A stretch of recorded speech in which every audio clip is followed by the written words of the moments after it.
since you're the one that will post to YouTube. Got it. All right.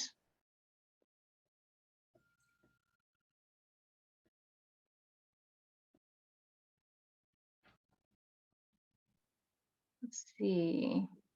I'm not seeing more people knocking.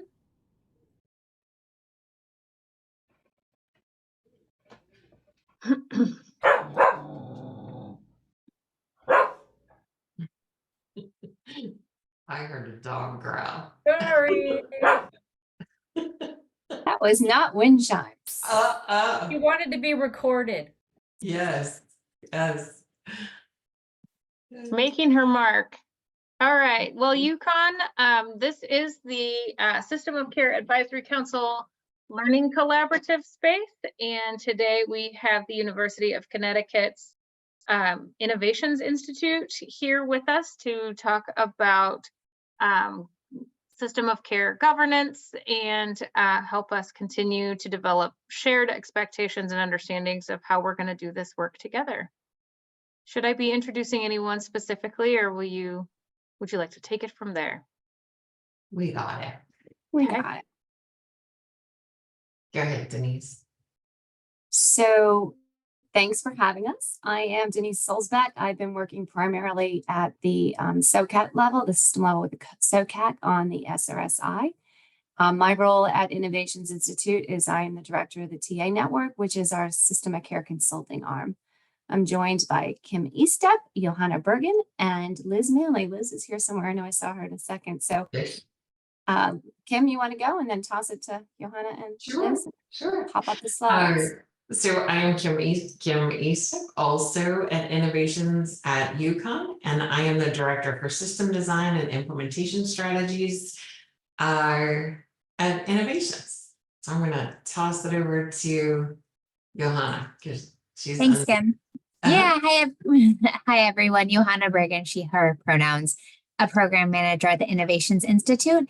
Excited to see where discussion goes today. And then for those of you engaging in technical assistance with Liz and I, just an invitation at the start, which we can wrap up and offer at the end, that content and ideas that come from today's learning session can be wrapped into action plans as we engage with you moving forward into the spring.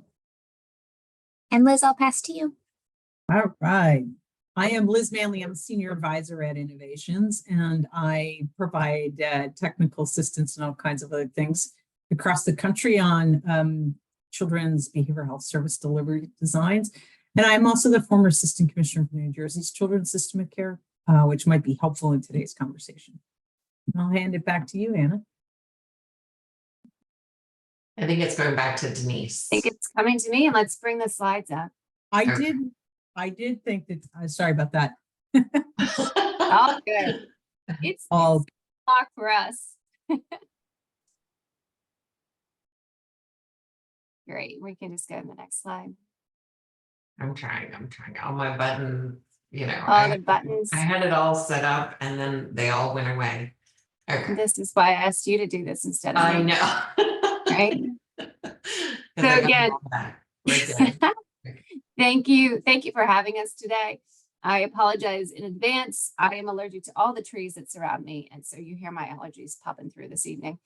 But we're here to talk to you about really key responsibilities for effective system collaborative structures. Some folks call them collaborative structures, others call them governance. The literature that we deal with has been focused on governance, including Sheila Pyre's primer. So we will be flipping back and forth, but we are going to be sharing with you what we learned and what we know about effective governance structures or collaborative structures across the United States. We're also going to talk about strategies for incorporating families and youth in your system of care decision making. We're going to share some examples of governance structures from other states for comparison, get some ideas going. And also then we're going to, and hopefully the majority of our time together today will be really discussing effective system of care governance activities and next steps for all of you. We like to be very free-flowing, casual. If you have questions, please pop them in the box. We really intend to have this much more than a conversation than a presentation. So let's go to the next slide. So as you know, the SOCAT did prioritize certain indicators and strategies. We're here today to talk about the system of care governance structure with clarity and role and oversight and accountability bodies. And we're talking about both the local or regional level as well as the state levels. And this does fit within Pillar 1 of the SOCAP strategic plan. We have on this slide the two. Came back and I'm leaving again. I went out try- to Culver, did the interview and came back. There we go. The two primary indicators that align with this strategy is mechanisms for family and youth partnership at the policy management service levels. Again, very important that we're looking at all three levels, and that the child serving agencies are brought together with families and youth to plan and govern reform implementation. And we're talking about all child and family serving systems, really expanding that umbrella beyond behavioral health. Let's look at the next slide. These are two related SRSI indicators that we pulled for you as well. We are going to talk about that common vision, how that common vision should align both locally, regionally, as well as the state, so that you have something to attach to and move forward and have actionable steps rather than let's come together and collaborate. Let's come together, let's govern, and let's move forward outcomes for a certain population to achieve a certain goal. And the other one that we really want to highlight is you really need, in order for these collaborative structures to be effective, you need the necessary authority to lead cross-system reform initiatives, meaning a policy and funding, authority, ability to make those changes in order to align policy and funding with the needed systems change. And we'll go to the next slide. So we know, you know, system of care values and principles inside and out. It's part of the way you roll, how you work on a day-to-day basis. But for this slide, we pulled from the primer, Sheila's System of Care primer, the definition of governance, because really when you look at it in its simplest form, this definition is what system of care governance is and what it does. It's that broad, flexible array of services in that defined multi-system evolved population. It's organized into that coordinated network. We're integrating care planning and care management across multiple levels. We're culturally and linguistically competent and humble. We're building those meaningful partnerships with families and youth, again, at the service delivery, management, and policy levels.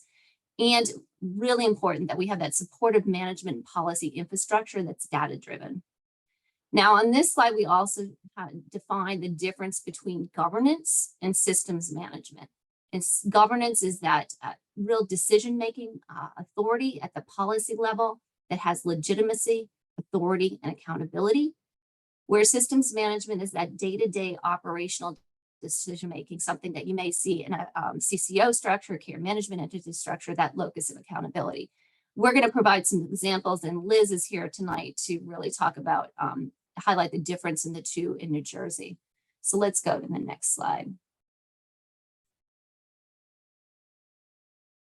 And you can just click one more time.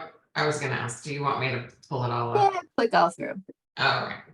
So we know you've seen this slide before. This is just really to emphasize again that collaborative structures come together in order to make system reform work for a shared population of focus. And so it's really important to make sure that we're aligning with mental health, child welfare, juvenile justice, education, intellectual and developmental disabilities, all of those child and family serving systems, including physical health. It's really important to be aligning those reforms together, leveraging that work. And when it comes to looking for responsibility, we're really looking for each partner to be contributing to meet the impact, to meet the needs of that shared population of focus.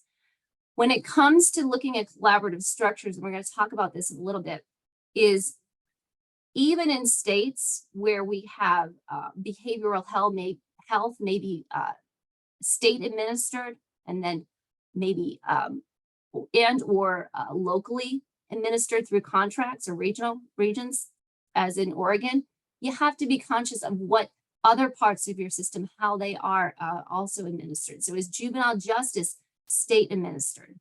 Is child welfare county administered or locally administered? It's important to know how each system is administered, because that really dictates who you need to be at the table and how you're going to be coordinating that state and local reform efforts back and forth. And we'll talk about that a little bit in a minute. Next slide, please. So for these collaborative structures to be effective, members really need to have that decision-making authority regarding resources and policies, resources meaning money, as well as other resources to build and sustain the system of care. So they have to have the authority to govern. They have to be really clear about what is governing. Again, let's pick a strategic goal. Let's move forward. Let's be very articulate about what we're all moving towards.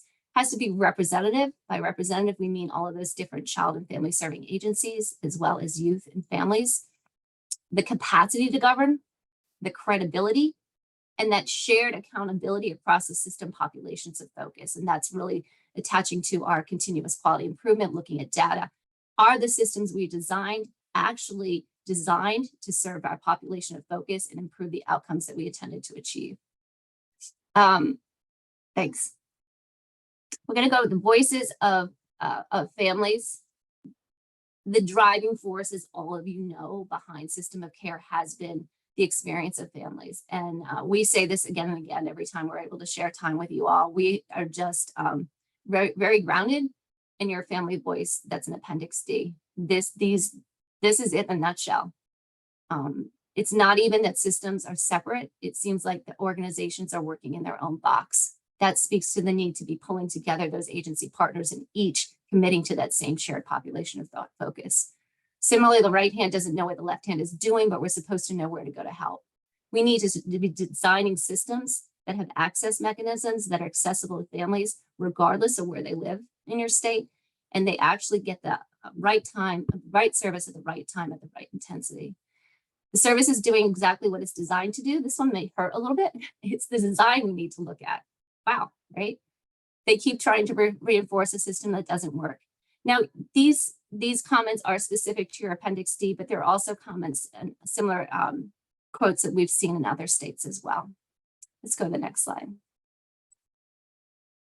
So to be representative, we must have meaningful engagement of youth and family members with lived experience that match the system of care efforts. The voice needs to be at every level, at each committee, in all planning groups. And there's multiple ways to hear from youth and family representatives and councils, focus groups, evaluation, training, technical assistance. We need to have all of the strategies activated, not just one, in order to fully engage with families and youth and actually design systems and implement systems with them in partnership with them.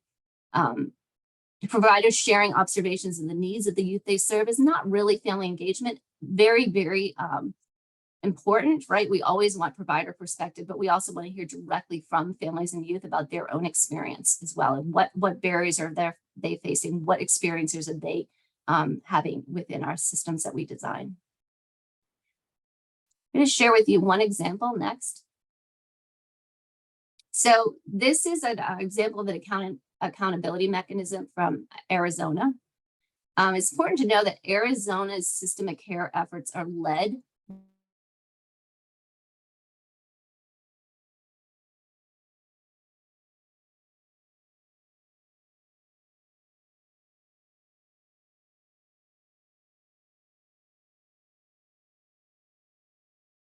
it's called OIFA. And not only is OIFA housed, the main point of contact for the main office for OIFA is housed within their state Medicaid authority. They also have departments in each of the health plans or the MCOs. And so OIFA was really created for advocacy to end stigma, infusing family member voice in the system design, supporting trauma-informed environments, ensuring availability of peer support services, providing educational resources and opportunities. They provide training. They host learning opportunities and hot topics, and assisting with the navigation of the healthcare system. So I provided a link here for you as well. Let's go to the next one. And just to make sure that it's clear, just to jump in for a second, all Thank of you. the staff of OIFA have lived experience, whether it was their own lived experience, that of a child or a young person, and all of the membership, that's a requirement as part of that work. Thank you. Important. So we know Oregon, you have 16 CCOs, that your child welfare is centralized but state administered, and your juvenile justice is decentralized, right? So that speaks to all the different moving parts that make it all the more difficult to be coordinating that collaborative entity, that governance at the local level, and then aligning with the state. And so given that cross-agency collaboration, ownership, and accountability oversight is needed, recognizing how all your other system structures are organized is very important. It is really also important to talk about the transparent use of data, paying attention not only to the availability and quality of service, but including whether families and youth are receiving the right service at the right time, at the right intensity. But just as much attention really needs to be paid and accountability for the children and families who aren't being served. This is where we should be looking at population data at the local regional level, looking at penetration, utilization rates, and monitoring of disparities within and across the regions. Even in states that have state administered systems in which a state provides our contracts or services directly, there are also the state supervised county administered states in which state funding as well as federal funding is then passed down to the counties. There are states that counties actually contribute matching funds as well. And it's in those county structured states where alignment between the state and the county is even more critical, right? Because you have those different moving parts in order to coordinate towards those same goals. So some system of care reform efforts, particularly in county administered systems, although this does happen in state administered states as well, begin with some state level stakeholders working with early adopter counties, just testing out that coordination and seeing how it functions rather than all counties at once. Just to create that gradual buy-in, early wins, get some peer technical assistance capacity from one county to another. The system of care government entities need funds to support their governance activities, right? There has to be, in many states, I'll say, there not only is there dedicated staff, both at the state and the local level, oftentimes there's also an interagency fund. Those interagency funds are pooled funds that can be disseminated down to the local sites, the regional sites through community partnership agreements or something along that line. But regardless of what it looks like, the local governance really needs to be deliberately embedded within and use the tools and resources made available to it through the individual partner systems and participating in the system of care. So these quotes that we have in here are directly from a system of care governance document that we developed while we were SAMHSA's TA Technical Assistance Center back in 2015. We're showing you some quotes from this. We're also providing you the link to that document. And while the document is dated and some of the state examples in there are no longer in place, for example, Arizona no longer has a children's cabinet structure, the lessons learned, the structures, the guidance remain the same to date. So that part is not out of date. Let's look at the next one. So what are government bodies? Governance bodies are not advisory. They do not make practice level decisions. They do not make child and family team decisions or address those child and family team barriers. I said before that it's important to incorporate family and youth voice into your governance, your collaborative structures. It does get complicated in many states when family and youth organizations are also provider organizations, whether they're providing peer support or they're providing training and technical assistance or another service, a contracted service with the state or locals. Due to these conflicts and providers of all services, we rarely see providers as part of a governance or collaborative structure because of the potential conflict of interest, both with any potential procurement that may come down the line. Governance bodies make decisions about policy, financing, contracting structures. So you don't want to have providers part of those conversations because ultimately they could be barred from any future bids due to a procurement conflict. As well as providers sometimes have to, and oftentimes always, let's be honest, have to look at the bottom line budget of their organizations and what their organization structure is. So it's difficult and we don't often see providers on these governance structures. What we do see is inclusion of family organizations, provider organizations participating on state level advisory bodies, as well as local advisory bodies, because it's particularly important to have that information from a provider's perspective, even if they cannot participate or should not participate as a governance. Let's look at the next slide. We're going to look at some examples. So this is New York State's, thanks. This is New York State's original tier 3 structure. This dates back, wow, I would say late 80s, early 90s. I'll be honest with you, New York State has moved away from this 3-tiered structure due to their Medicaid reform. However, this 3-tiered structure does stay in place in Westchester County, New York, Chautauqua, New York, and some of the other counties. In New York State, child welfare and juvenile justice are decentralized. They're county administered. New York State has 24 MCOs as of 2021. So I wanted you to see with tier 1, that's where local planning, your child and family teams sit, your family and peer voice sit in that tier 1. Tier 2 is that cross-system county planning. That would be like your local governance, where they're feeding and receiving information from the child and family teams, identifying system barriers that may be identified through common child and family team struggles. And they're constantly communicating back and forth with their tier 2 county planning efforts or county governance. Tier 3 is the New York State cross-system governance. That would be like a children's cabinet in other states. And that's the tier 3 that's a little bit struggling right now. We do ebb and flow in our system of care evolution. That's New York State. Let's go to the next one.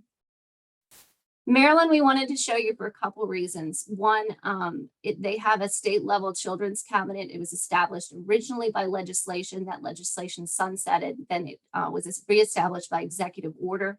It is chaired by the executive director of the Governor's Office of Crime Prevention, Youth and Victim Services, and then includes the department secretaries of all the major serving agencies, including Medicaid that sits within the Department of Health. And it also includes the education superintendent for the state of Maryland. At the local level, the local management boards, they are the mirror image of the state level children's cabinet at the local level. They also do have an advisory structure, and they have local care teams that are at that child and family level team. Let's go to the next slide. They were originally established and they did achieve significant results. Again, they were similar to New York, established early in the mid-1990s, or I think New York would beat them to the punch, but did really change the way services were provided to children and families in their communities by increasing local authority to plan, implement, be responsible, and monitor those children and family services. They were charged with identifying the priorities and necessary resources at that local level, at that local community level, to serve the children and families in their geographic locations. So what did they achieve? They really led the way in returning and diverting children from out-of-state placements. Maryland is a state where there are interagency funds, and they are distributed to the locals through community partnership agreements. They were able to increase collaboration between local stakeholders, and you do see them coordinating and administrating different programs in the counties. And you would also see them very active in system of care grants as well. The other reason why we wanted to show you this example, and we could go to the next slide, it's a good example of aligning state priorities. So in Maryland, the Children's Cabinet has the Maryland results for child well-being. So the Children's Cabinet have selected results that are part of their strategic plan, the state's efforts as a whole. And then if you see in the upper right-hand corner in blue there, each of the locals then select indicators that would advance these well-being indicators. So they select results. So they select indicators that align with their county needs. They select strategies that advance those indicators that then feed up to the state's prioritized results for well-being. That I just put in here one box just to show the one example. You can go to this website, you can pop around and see all of the well-being report cards for each county throughout the state and how they're advancing different indicators. So we're just sharing this as a way so that you can see alignment between both honoring local needs, regional needs, as well as alignment with overarching state goals. Let's look at the next slide. And with this, I am turning it over to Liz in New Jersey, and then we're going to pop into our discussion. While New Jersey is a state administered system, the state works closely with its counties to build that alignment. requires locals to create those standing local system of care stakeholder committees, and they work collaboratively with the state. So Liz, take it away, and I'm gonna have a sip of water. You got it. Absolutely. Absolutely. So a couple of things to remember about New Jersey. So it is a state administered system of care. The primary responsibility lies with the Department of Children and Families, but the New Jersey Department of Human Services is the single Medicaid authority, and almost all parts of the system of care touch it within Medicaid for a few reasons that are going to be really important as we talk through this. It is also really important and a core value in New Jersey that young people and parents and caregivers have a seat at the table. It is how the system is organized, designed.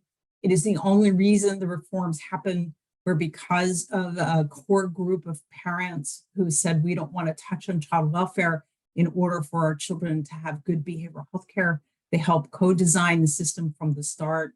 They helped organize the system in a way that helped us understand what urgency for families means, what care coordination and the importance of care coordination, and some other of the system's designs. So always young people and families have a seat, a really important seat at the table in multiple places within the system that we'll talk about in a second as well.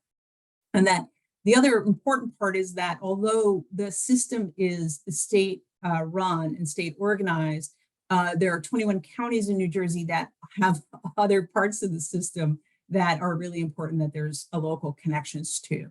Like an example, like daycare is organized at the county level. So is there's human services at the county levels that includes, TANF and all kinds of other things. So it's really important that there's clear coordination with the local counties.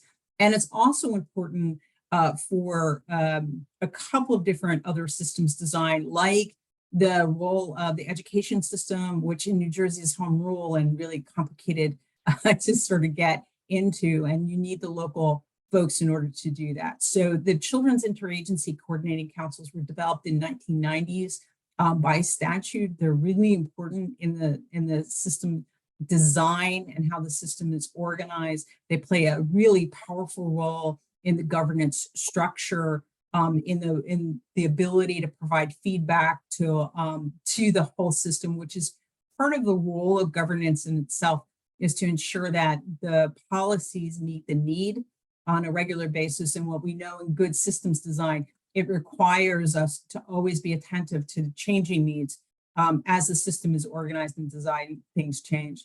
It's also important to know who your system partners are. That includes child protection and juvenile justice. It includes education and the medical system. In New Jersey, there are managed care organizations that we need to actually understand what the needs are, how they are organized to ensure that there's good coordination of care. And then the community is always part of the conversation, both at the local level as well as in all policy decisions. So it's really important to know that all of these folks play an important role. And before I move forward, I wanted to just step back for a second and let you know that in the 1990s, the service delivery system did not look like this. And the way that it looked is that there was local planning. Those 21 counties were in charge of the behavioral health system for children. And there were real disconnects in terms of care. One of the things that happened, we had these case assessment resource teams, we used to call them, in which professionals like me used to sit at the table and make decisions about children, absent children sometimes, with parents at the table, made decisions about residential care in coordination with folks. That was the governance structure as was organized at the time, and it was really ineffective in terms of the level of care that children received. We saw a lot of young people get the wrong care at the wrong time in the wrong environments during that period of time because we didn't know any better. And as we've learned, and we've learned a lot over the last 20 years or so, one of the things that we really have learned is that it's important for the care that Denise talked about, that systems management and then the individual management for children, that anything that has an individualized decision-making part to it are done within teaming. And that teaming is always done with the child, the family, and the people who are most important to that child at the table. And they have real decision-making around what happens in that individualized planning. Those child family teams are really rule what happens next within New Jersey. And even other systems, as when I was assistant commissioner, I could not step into a child family team and say, no, sorry, those resources will not go there. That is not how the system is organized. The system is organized to be respectful of the decisions that are made at those team meetings. So I just wanted to put that out there, that there's real emphasis in New Jersey about getting each one of the roles and responsibilities correct. So let's just talk real quick about governance. The governance structure in New Jersey is organized and supported by the Department of Children and Families. Inside that Department of Children and Families is the Children's System of Care, who really sets the vision, organizes the providers and the network of providers, but also holds the responsibility around policy and policy design. In order for the Children's System of Care to get that right, they need to have lots of ways in order to get feedback, and folks who don't sit as advisors, but sit as policy and decision makers with the Children's System of Care. That is the governance structure. They're influenced locally by the Children's Interagency Coordinating Councils, which are open tables that allow for parents and young people, educators, providers to all come together locally to say, is this working? Is this not working? And they need data to do that. So if you can move to the next slide, can that be great? And I can show you what some of that data actually looks like. This is the Children's Interagency Coordinating Council. This is their the statewide data dashboard. Every county in New Jersey has their own data dashboard that's published monthly for them to look at. It's actually, this is just one page of its 5-page report that helps you understand who the young people are that are served. And you get to know them by their ages, by what the services that the state There's is only providing. 2 Native American students. And that locally, the systems have to organize in a way in which they're going to support that. They're going to make sure that there are no gaps. And I'll give you a couple of examples of what I mean by how those Children's Interagency Coordinating Councils use these data dashboards in order to understand the populations that are being served and who's underserved, and is there real true equity, or does the state need to do more? So let me just give you 2 quick examples of what I mean by that.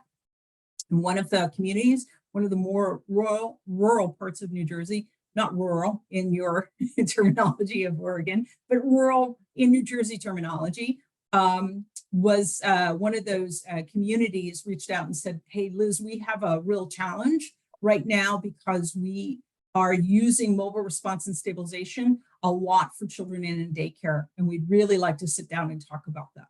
And they knew that because on the data dashboard, they could see the ages of young people who were getting mobile response and stabilization. So we went to that county, sat down, problem solved. I think they were thinking that we were going to move resources to build what New Jersey would call a therapeutic nursery.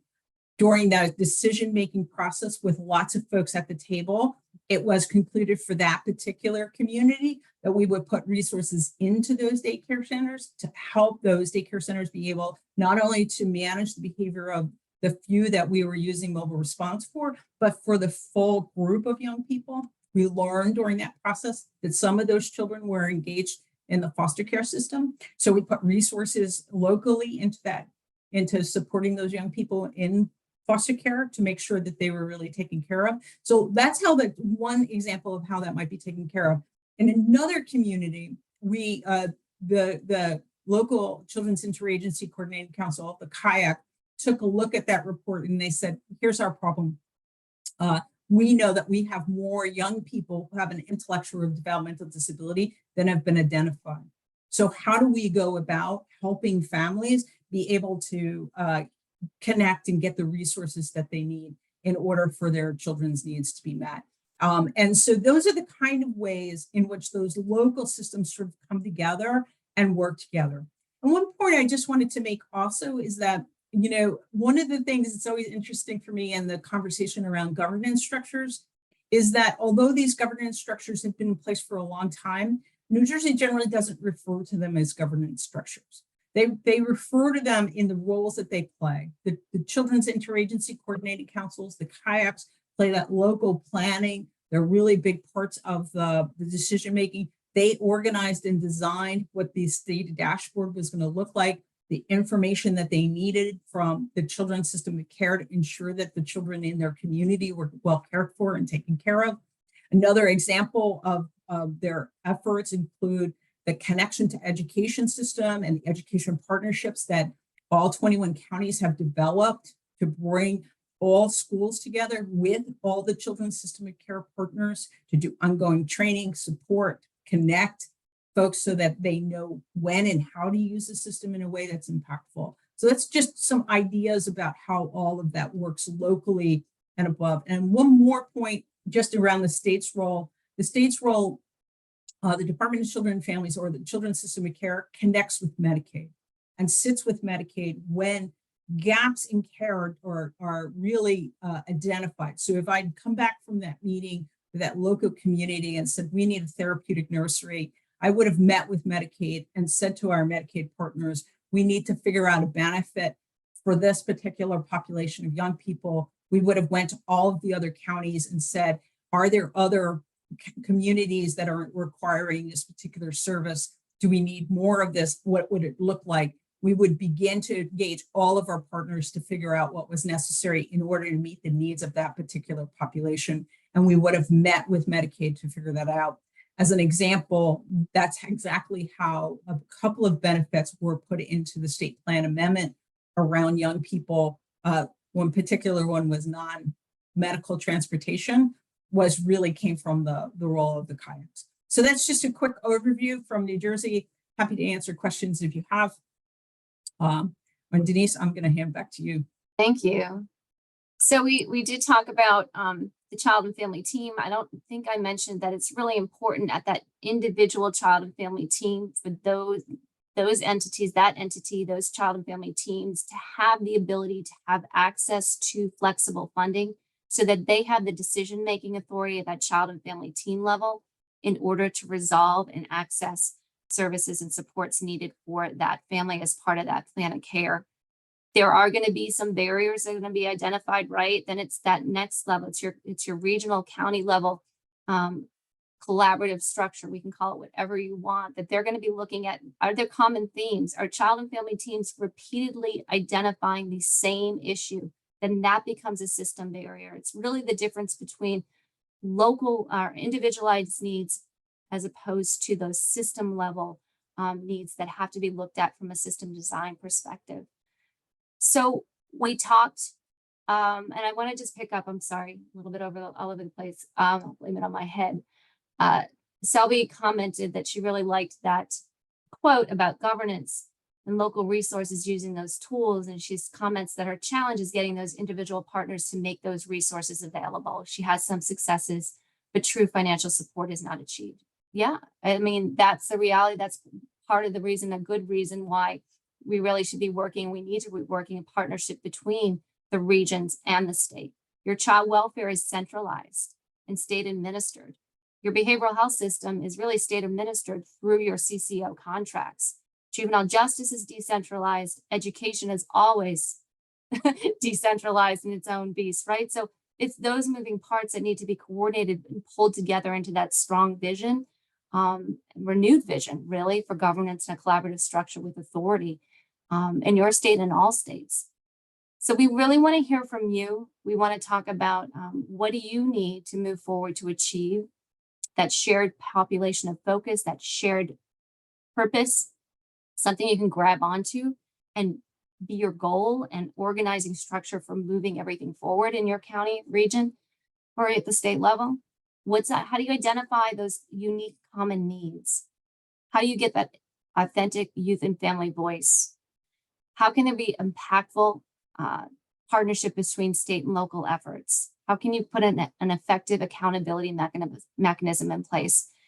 We know many governances, many collaborative bodies across the United States aren't as effective as they could be. I think we'd all agree right now that Oregon's is not as effective as it could be.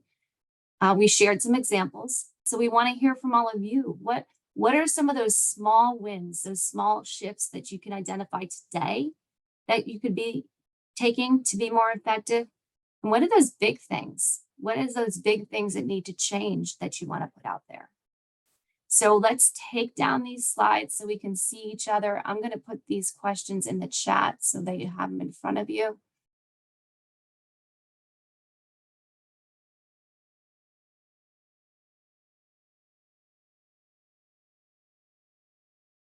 Grab them. I know you're not a shy group.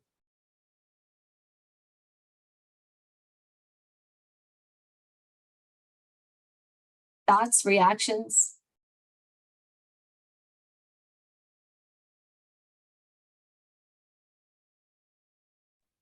I'm just going to say thank you for setting out the structures. I mean, I think our 3-tier structure represented in our, we've got to do it in 3 levels comes from that New York model originally. And, when you embed it in contract, it doesn't flex. And hopefully we're showing that we are flexible, even if we can't really change the contract well. So, I'm glad to see where the structure came from. Kind of knew where it was, but thank you for setting that out for us. And, I think how to flex within that is really important as we move forward to fit areas' needs. That's such a good point. And I think part of the flex that may have happened from the New York model is losing the distinction between an individual child and family need and a systemic need. And what can be resolved at what level? And how can we make sure that these tiers are effective, quick, and to the point and meeting the needs of the children and families? So structures are good to the extent that they're organizing structures and help us move and serve children, youth, and families in system design more effectively. But when they slow down the process, and that's when we should be stepping back and saying, where did we drift? Where did we get away from the original intent? Liz, looks like you might. Yeah, I was just gonna agree wholeheartedly with what you just said. And part of the way I think, the systems can be organized is that the teams make decisions, right? And you can put guardrails around some of those decisions, right? And that says we're going to have higher review for residential as an example, but we're going to make community resources fully available, right? The use of things like flex funds, right? Fully available for teams to make decisions on. And then when they hit a barrier, then the next step in the process in the barrier, right? And the way that operates in New Jersey, just as an example, is the child family teams meet. The plan is reviewed, not for someone to say, oh, no, you can't have that, but to make it sure that the picture is accurate and full. So we have a real understanding why teams are making requests for, in particular, clinical services, not so much flex funds, but clinical services. And the flex funds fit into the care plan. So there's really understanding about that. But when something isn't available, right? Say, there's a resource that's missing within the service array, then they take it for quick response to say, what can we do in the meantime in order to resolve?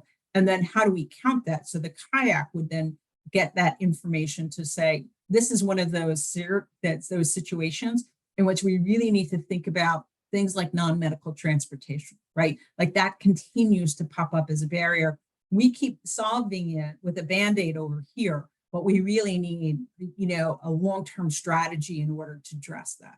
That's kind of how it works, at the local level. So no barrier gets left without us paying attention to it right in the moment, if that makes sense. Anna?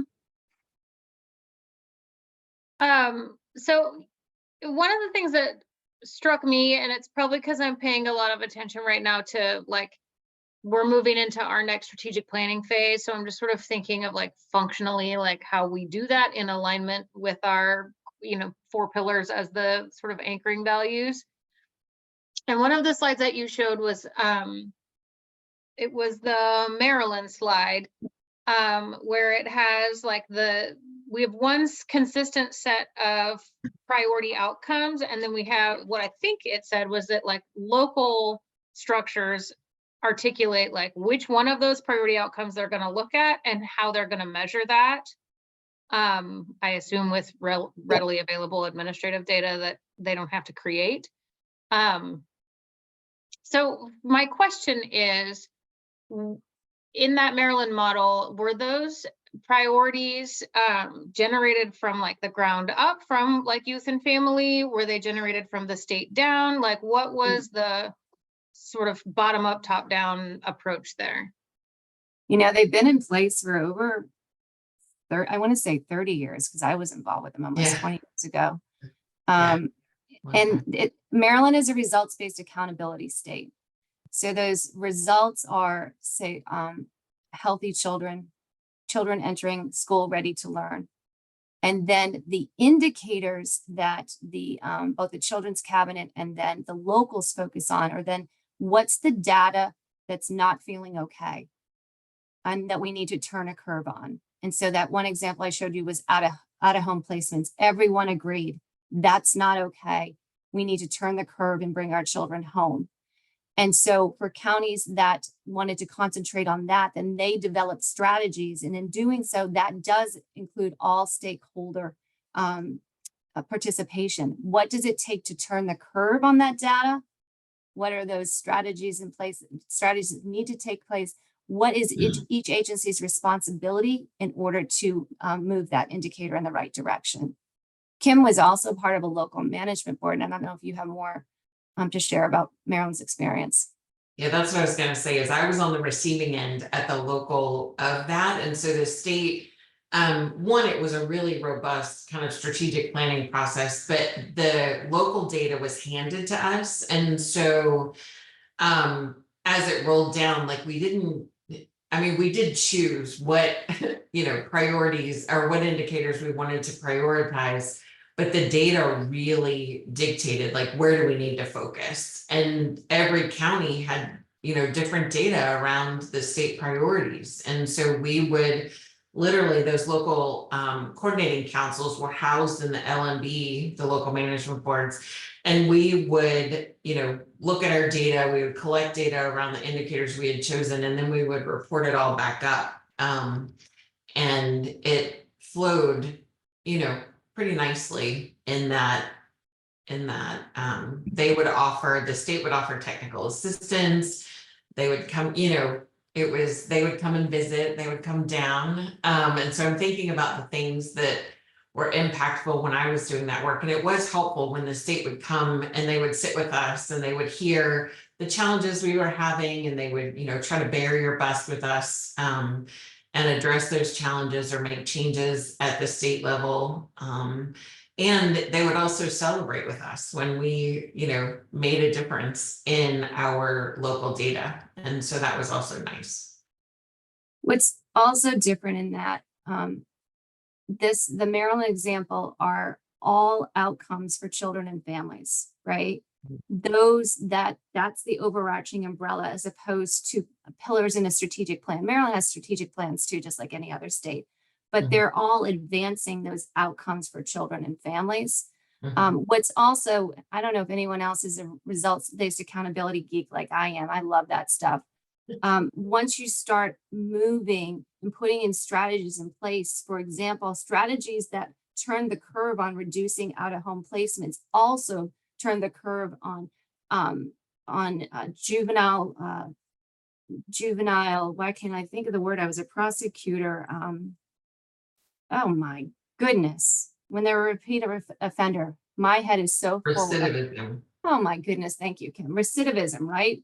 They also turn the curve on youth coming into the juvenile justice system for the purpose of obtaining behavioral health services. So when you put these strategies in place, you start turning the curves on more than one data points that data moves in herds. Yeah, we were also given the flexibility to address those priority areas in a way that met the needs of our community. And so we could push dollars into prevention. We could push dollars into diversion from detention. We could push it wherever those were just happened to be two priorities that were important for the jurisdiction that I was in. But it wasn't all deep end or all one thing or another. It was really, we got to decide where do we want to interrupt the experience, which we've talked about interruption points a lot, or care pathways. Where did we want to interrupt the experience that families were having? And so we did a lot of work in the early childhood space, as well as detention. There was high rates of detention in our area. So that was also helpful, that flexibility that we were afforded at the local. That model makes a lot of sense in terms of trying to apply something that you've all worked with to what we're trying to do here in Oregon, to sort of, because one of our challenges has been around data and like, do we even have access to the information to measure change in the work streams that we're focusing on, right? And sometimes the information doesn't exist, so we can't be data informed. But if we sort of start with, here's some data we do have that we can track, right? With the data report that we just put out, we could then say, here are prevention, intervention, crisis response type priorities. You all can choose how you want to engage with them. Here's some data we have, and we'll watch it on the dashboard and see things changing over time. That just like seems more functional. Tell me if I'm wrong.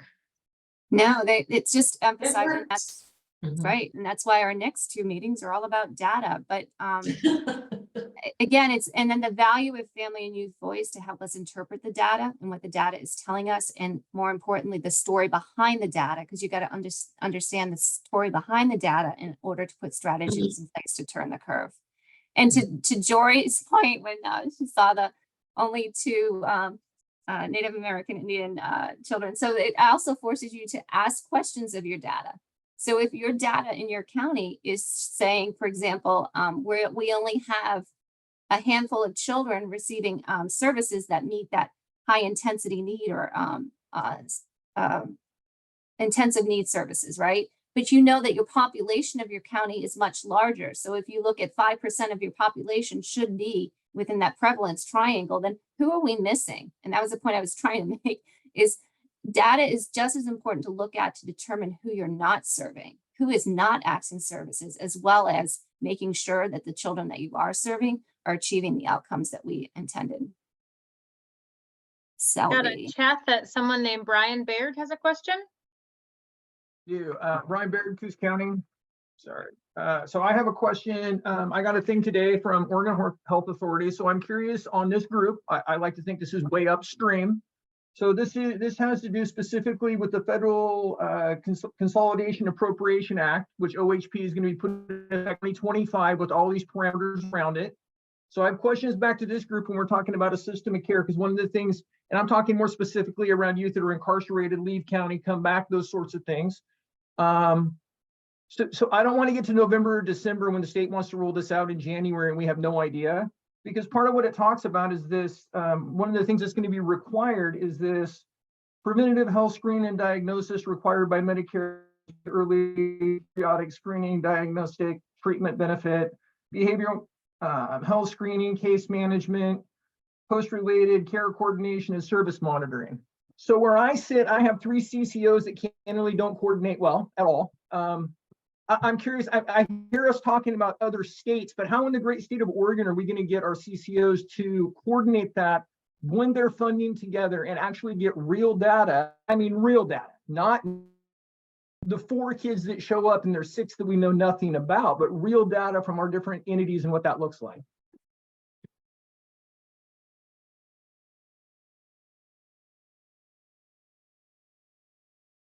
That would be my question. You've stumped us, Brian. That stumped us, but we, Jessica Ickes is here, and I hate calling on people quite like this. Jessica, you're with the EPSDT team, aren't you? And I know that, so I'm not sure whether she's listening 100%, but I know she's in the room. But I know that it is a priority for us to start to look at that kind of thing. Jessica, are you around? Are you prepared to be called on? I'm- No. Not prepared, but that's okay.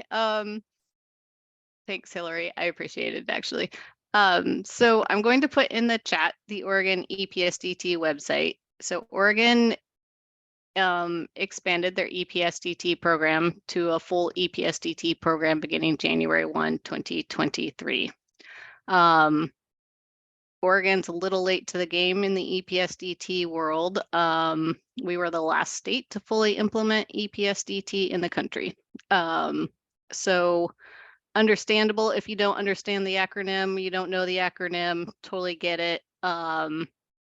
We were thinking of changing the acronym, but 49 other states use it for their program, so we didn't see a whole lot of benefit in us being different in that.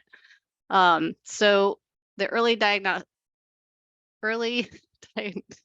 screening diagnostic EP, what is my program? Periodic. The early periodic periodic screening. screening diagnostic and treatment program is the OHP program for 0 to 21. So anybody who is on Medicaid and receiving OHP and is between the ages of 0 to 21 receives EPSDT. The information that you're talking about regarding the youth transitioning from carceral settings is a little more complicated in Oregon because we got that through the 1115 waiver. And then at the same time, the feds released guidance saying all states are to do this. And so we are still trying to figure out our STCs for that and how those two are going to work together. And so Figure out our what, Jessica? our Yeah. STCs, which are our what does that acronym stand for? Those are basically our guiding have no principles of how we're going to implement them. It's federal language. And so basically what that is that up to 90 days prior to release, an individual is to receive the screening and diagnostic portions of EPSDT, then upon release be eligible for Medicaid, have that in place, hopefully, and the care coordination should be in place for that individual to receive the remaining portion of EPSDT, which are the services. And so that's what that information is that you are talking about. That is to be implemented. It is in January 1, 2025. There's a team working on that. And special terms and conditions. Thank you. And more information shall be forthcoming. A one-pager is it should be released here shortly, was what I was told today, because I was asking about it as well. And just real quick, I think I got the one pager today. That's what cued Okay. me in on this. I called the number, both numbers. They don't answer. They're not in the office. So then I came to this meeting. But the way I read it, I think it should all youth that go to for, let's say, a week or 10 days, their OHP falls off. I'm very interested in a system navigator that could come back and there's a requirement on my CCO to plug the youth into appropriate services. Frankly, I live in a geographically isolated area where I don't have a variety of resources. It's an absolute hardship. I would love to have some skin in the game from my local CCO on being required to plug those individuals into services. With an accountability component on the back, they don't. And the problem, I'm blowing the whistle repeatedly if they're not meeting the services, because it's my youth that I'm serving that are not getting what they need. So I just want to hear that OHA is really moving forward with that, because come January 1, I'm making phone calls and I just gonna want to know where the next step is. And I absolutely want to be in the planning part of it too, so we can set it up. But I didn't know anything about it, and it's great. I have questions, and this is absolutely the right group for it to plan that out. So with that, I will be quiet.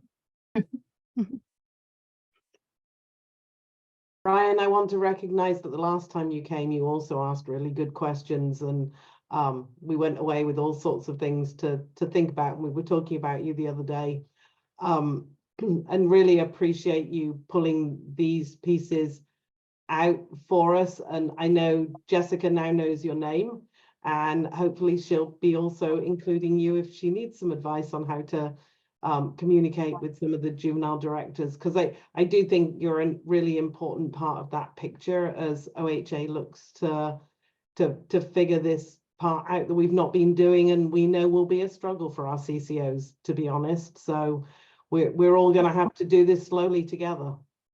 Well, and I appreciate it. It's just that, I mean, recognizing we have 36 counties in Oregon that all look very different, geographically isolated. I'm a medium-sized county, but really I'm a small county in resources.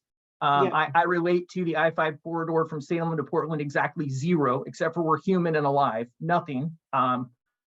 Typically what happens is what works in Portland, make it work in Coos County. And I'm like, that wouldn't work in Coos County on my best day. Like it doesn't work.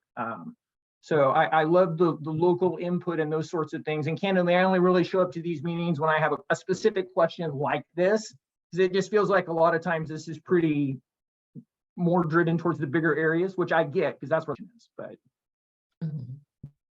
Thanks, I Brian. think that's a really good example too of how a local governance structure can say, hey, we have this mandate around EPSDT, right? And in this area, we have these things. And in this area, we don't have these things, but we have this. And as a local governance structure, then how do you come together? Because I think that the CCOs may end up ultimately with some sort of responsibility around that, but it takes everyone to sit around the table and say, how are we going to creatively do this?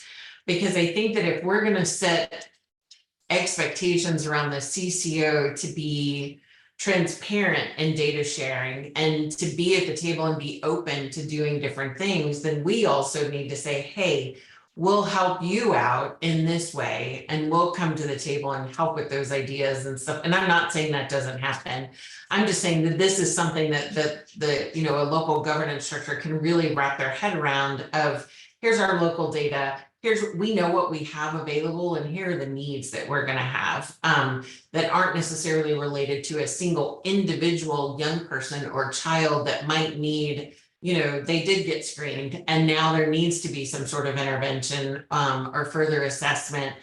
Not that, but that one up that says, hey, this is coming. How do we prepare? And so I think that that's a really good, example of how you have a state, who's trying to do this work, how the locals can help and serve the populations that are in their jurisdictions, and then, push back up challenges and successes.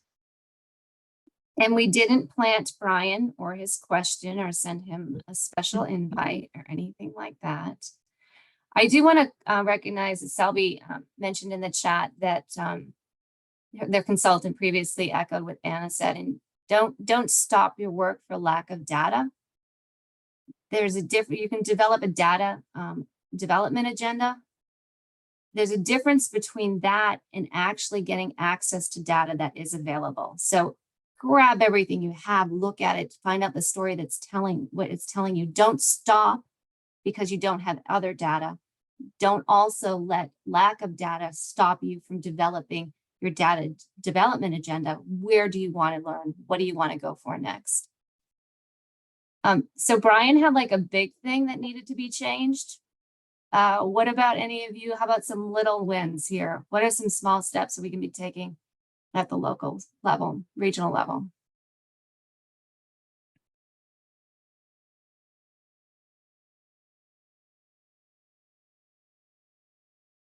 Hey, Denise, can I make just 2 quick points? Of Just to course.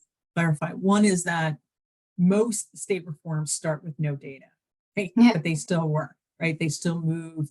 There's working to accomplish a goal. Doesn't matter what state we're talking about. No one starts with data. And if you have data, it's generally really pretty bad. That's the early part of telling the story. The second thing is, Brian, I think it's really, really important that you come, and probably come more than just when you have something to talk about, because your challenge of, things not getting rolled out consistently, that really needs to be addressed on a regular basis. And that is how reform happens, because no state is consistent across the board, no matter what state we're talking about, where You know, everything looks the same across the board, and yet for good care to happen for children, there needs to be consistency across the state, and you can't solve those challenges if you don't know they don't exist, right? Like, you have to really pay attention to it. And every time I hear you speak, and I've heard you speak a few times, are really, really important points that you're bringing up that really help folks go, wow, we have to really think about that in a way that's meaningful.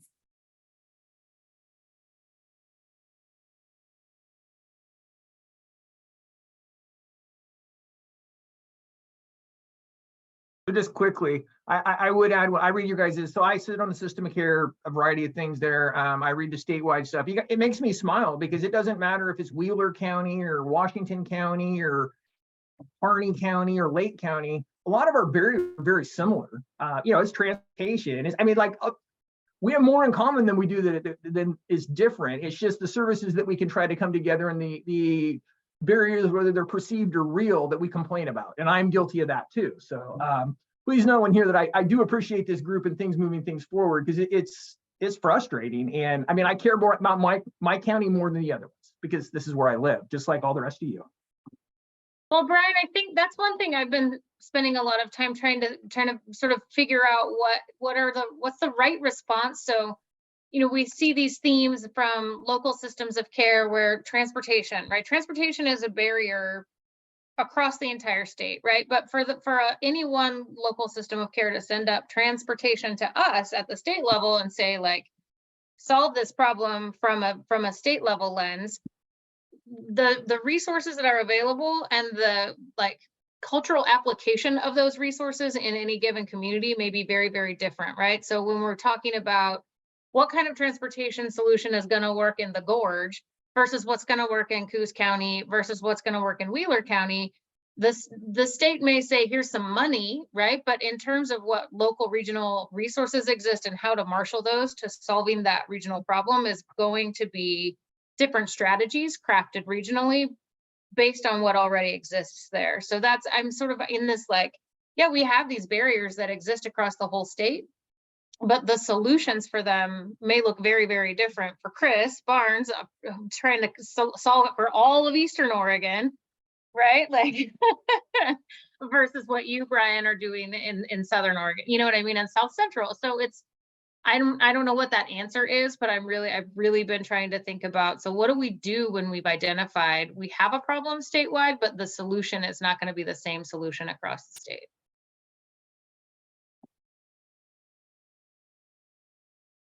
Well, that's what you saw in Maryland too, right? I mean, it was how do we answer that exact question of, as a state, we want to move, you know, these indicators, we want to track them, but then it looks very different in each local space. And so then the governance structures that, you know, are in place locally, how do we, you know, go back to the questions that Denise posed earlier, and like, what is it that's needed? You know,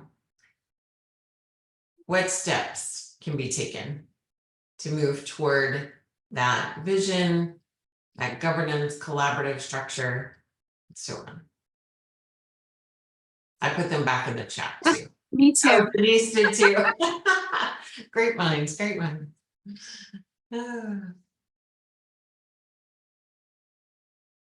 I'm going to call Chris out. You're welcome, Chris Barnes. Talk a little bit about some of the steps that you have taken in your sort of vast geographic and very tiny population part of the state around authentic partnership with youth and family in the way that you're doing the system of care work. So it's funny that you would say that, because I had just come off mute to be like, hey, I guess I could talk about my youth and family leadership committee. So what we saw in Eastern Oregon 7 years, like what we saw 10 years ago when I started this process, was that we heard a lot of people, they don't listen to the I-5 corridor. So we don't say anything, we just deal with it. We just fix it. We just don't look at it as a barrier. We just make it happen. And that seemed to be a progressive thing across our 12 counties, is nobody really listens to us because we're Eastern Oregon and for a variety of reasons. And so then I said, well, is it that they don't listen to us, or is it that we're not being loud enough? Like, we're not saying what needs to be said. And so we started, we created the third, so this is the third grant. So 3 grants ago, we created a youth and family leadership committee consisting of all of our youth and family peers in 12 counties, but then also youth and families with lived experience that live in these counties. And then we hired Sharon Smith, and she sort of wrangled this committee and all of the voices. And then she created what she called a mind map. And then she started systematically, as we engaged youth and families to our systems of care, engaging them and connecting them to state locations, people who youth and family voices at the state level. And she started making those warm handoffs and connections. And then they started sitting on and being heard. And it wasn't, so we have changed the narrative of we are not being heard on the I-5 corridor to we are being heard on the I-5 corridor. We actually have voices in those spaces, and those voices are sharing and making a difference. And so our goal was sort of to set out to change the narrative of what people believe in Eastern Oregon that I did not believe was actually completely accurate. To let's change that narrative. Let's get as many youth and family voices out there. So we have an entire committee. If everyone showed up to any one of our committee meetings, there's like 48 people in this space of youth and families with lived experience. We are not done. Our goal is to double our committee again. And then we pay them a stipend every time they meet. We pay them, we connect them to other places where they can have their voice heard, and those other places pay them stipends. And then they sit and share. They get to hear all of our barriers and help bring barriers like, hey, this was said in Sherman County as a barrier. Is this something that Malheur County is experiencing? And so we are starting to have conversations across all 12 counties when one barrier gets brought up. Is other communities, or is it just local to that community, as we start to talk about barriers? With that, on the 22nd of this month, I will actually have, for the very first time in my entire existence, have a full team of people. So I have Sharon step down. She had some things she needed to do, so we hired Mandy Bates, and she is our youth and family program peer support program specialist. And then we have Jordan Phelps, who is our data, kind of our collector, but she does wraparound, and then she does systems of care, and she is facilitating our systems of care review practice level work group committees. And then I have Gabriella, and I cannot remember her last name. She starts on the 22nd. She is our children's system youth specialist, and she is going to do youth engagement specifically, and she is going to do barriers. And she's going to be our barrier wrangler and then our youth engagement person. And so we will hopefully be, so that's kind of what we're doing with our youth and families. We've given them, they make all the decisions. They're the final say on our grants and how grant dollars are spent. They have probably the biggest voice, even though our executive committee will say, like, this is what we want to do and how we do it. Our youth and family leadership committee kind of takes it and runs with it. Was that kind of what you wanted?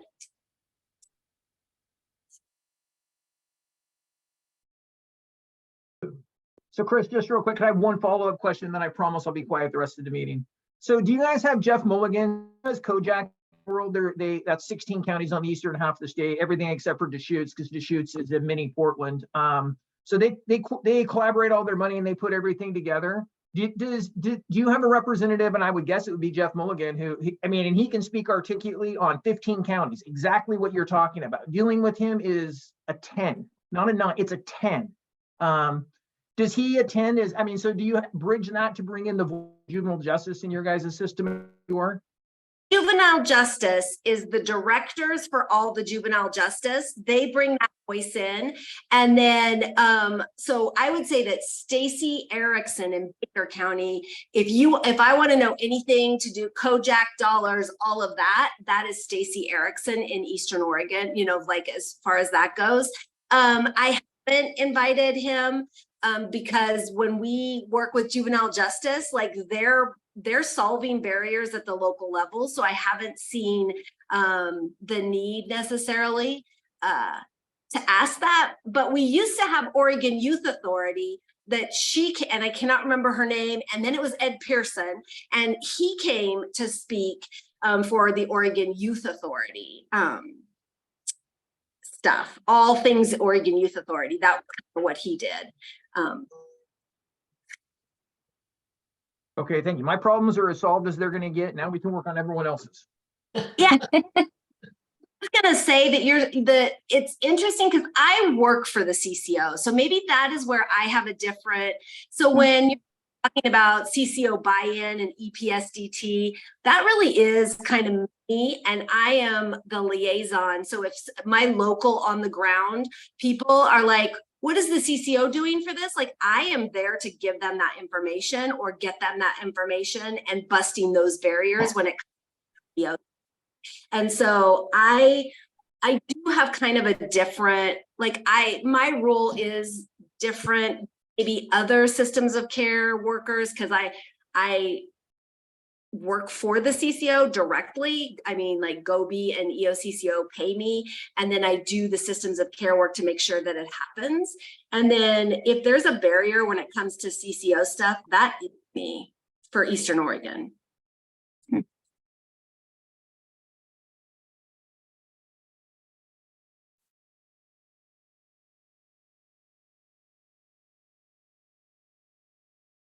Denise, can I offer a reflection and then ask a question just from conversations I've been with? Yes, please. I Um, saw you lean in and I was going to say you. Yeah. Oh, I wanted to hop in a lot, but then you all ask a really good question or make a really good point. So this is awesome. I wanted to, especially for those of you that like were in action planning or we're having these conversations, there's been a lot of synergy around this idea of, are we convening the right stakeholders at the table, et cetera, right? So the couple of slides Denise started with, I just, for those of you that are in action planning, I wanted to double down on this idea of alignment around a change goal and alignment around like a shared vision and a change goal. And the uniqueness within systems of care is the ability to select change goals that demand a new table be created in order to accomplish that change. And it makes me think a lot about like the authority that brings us to this space every month. And so some folks are state agency representatives who have an authority to take care of a certain youth population and manage a certain piece of funding. The uniqueness in system of care and all of the state examples that we shared and in Oregon is that when we come together cross partners, we identify a population that no one of us can meet the needs of without everyone else at the table. And if we set an effective change goal, and I'm thinking about the strategic plan so hard right here. If we affect a change goal that is right for a system of care, it will demand that every single one of us show up meeting after meeting after meeting, go back, leverage our partners, change things in our budget, move policies. And that alignment builds the buy-in that I think we heard in the comments earlier. Like, why would I show up and participate in system of care? Well, it's because we picked this big thing that can only be solved if we're all here.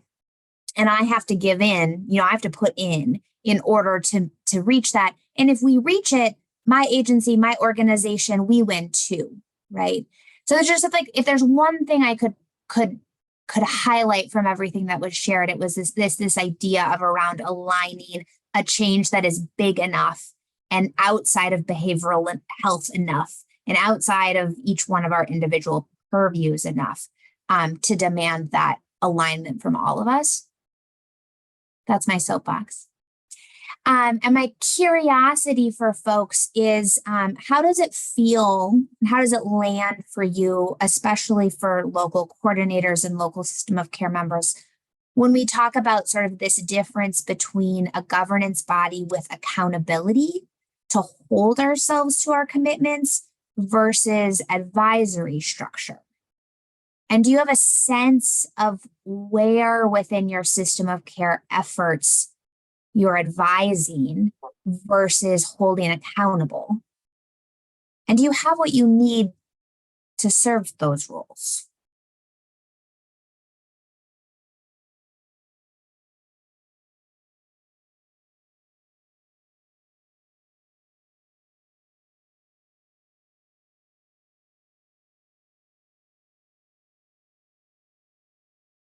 I'll modify that question and add to it. Do you have the structures in place to serve those roles? So much of what so I should, for people who don't know me, my name's Selby. I use she, her pronouns. I'm the System of Care Coordinator for Tri-County System of Care in Multnomah, Clackamas, and Washington County.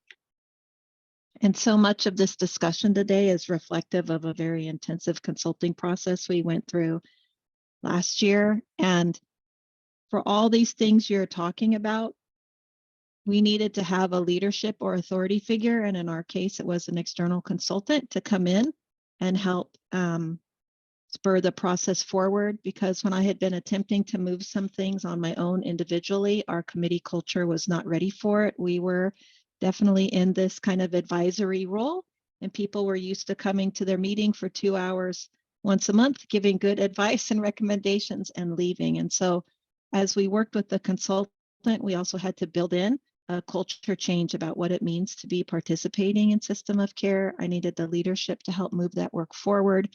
When we decided we wanted to do some things like create a shared purpose, build in accountability mechanisms, some of these things you're talking about, we had to create those new tables you referenced.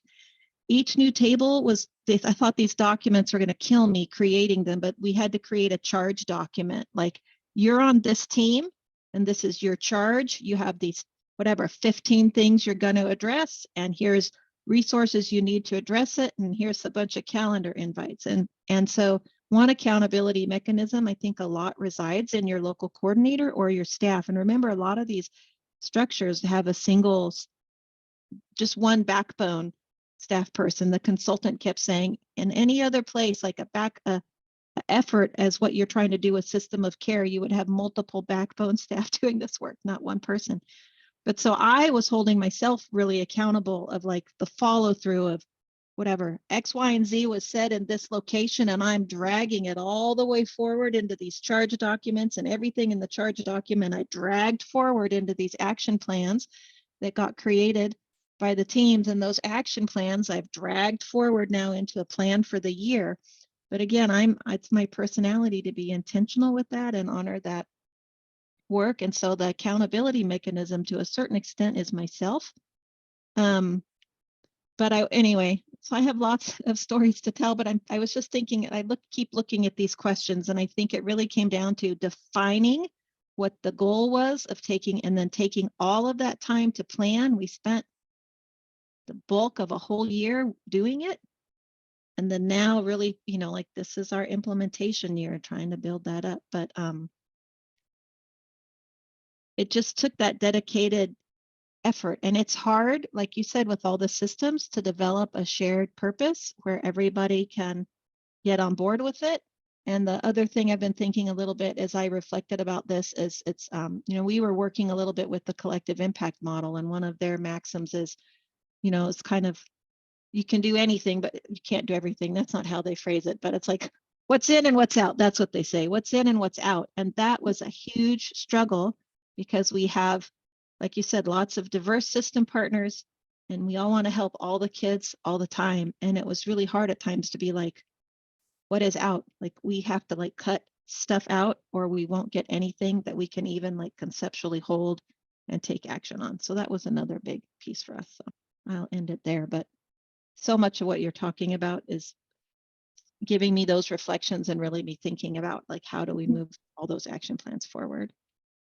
Bobby, I'm also thinking about the conversations that we've had about people with the right authorities. Right, so like figuring out, you've got your action plan and then, we want to change how this. So we want to make Agile funds more available to families who are struggling with this particular challenge, right? But nobody in the room has authority over those funding streams.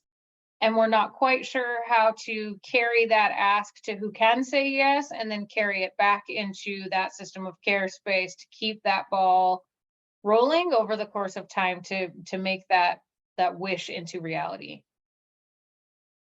And I don't know, Yukon, if you all have suggestions for that. Like Gabe is here from DHS, but like, can Gabe make decisions on behalf of DHS? Like maybe some, right? But very, very infrequently the right decisions at the right time to just be like, poof, problem solved.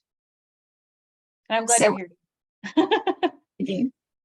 Ideally, those Agile funds are sitting at the child and family team level, and that team can access them without having to jump through a bunch of hoops, because time is of the essence. And if we have to That's wait what for I'm saying, several, they don't right now, right? So that Right. somebody has to say, yes, we're going to issue those funds and let these people manage them instead of holding them at levels where they're inaccessible to those child and family teams, which is where we are right now. so maybe that's another big decision, adding it to Brian's EPSDT.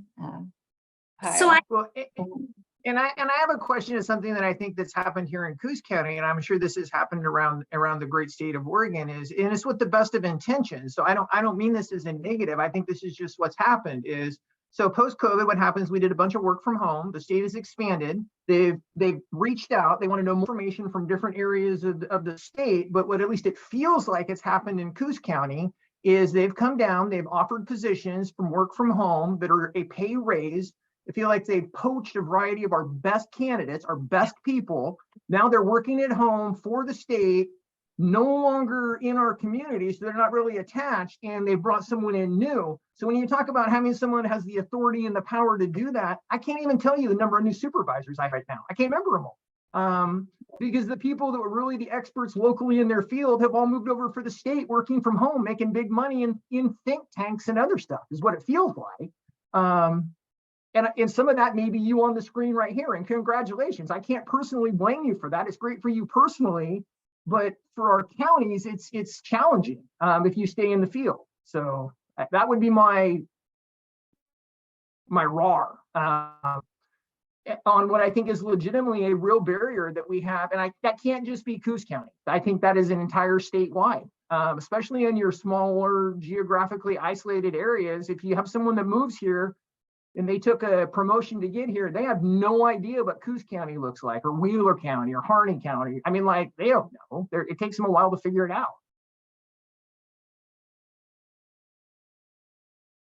And I'm doing a time check. I know Chris had a comment, but I do want to call out what Lucy has in the box here, that Agile funds are a drop in the bucket of family poverty. Our county has made a determination to impose poverty on women and children, and we're trying to put Band-Aids on the system to help them out. It's pretty frustrating for systemic care participants.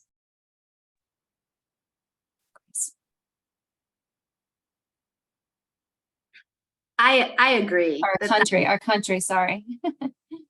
It's a draft. We rolled out Agile funds. We managed it. We made it like we paid and bought and did all the things that needed to be.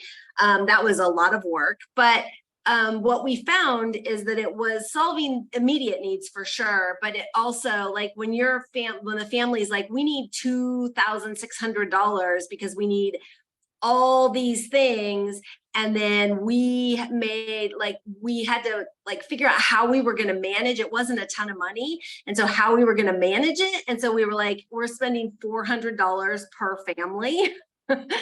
And so what is the most immediate?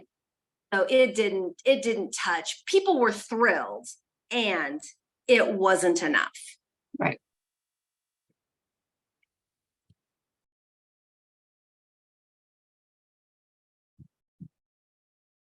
I'm looking, Anna just jumped in her box. We are at time, we're over time. Do you want to close us out? We're Me? hoping, we hope you'll come back. So our next meeting, we can go back to that slide. Our next meeting is on May 14th. We're going to talk about data-driven decision-making. Hope you all come back. Brian, that means you too. Thank you. You guys have a great day. Bye. Yeah, and we'll provide these slides. There are some links to resources as well. Thank you for having us. We appreciate you. We appreciate all the work you do on behalf of children and families in Oregon and beyond. Thank you. Thank you. Thank you.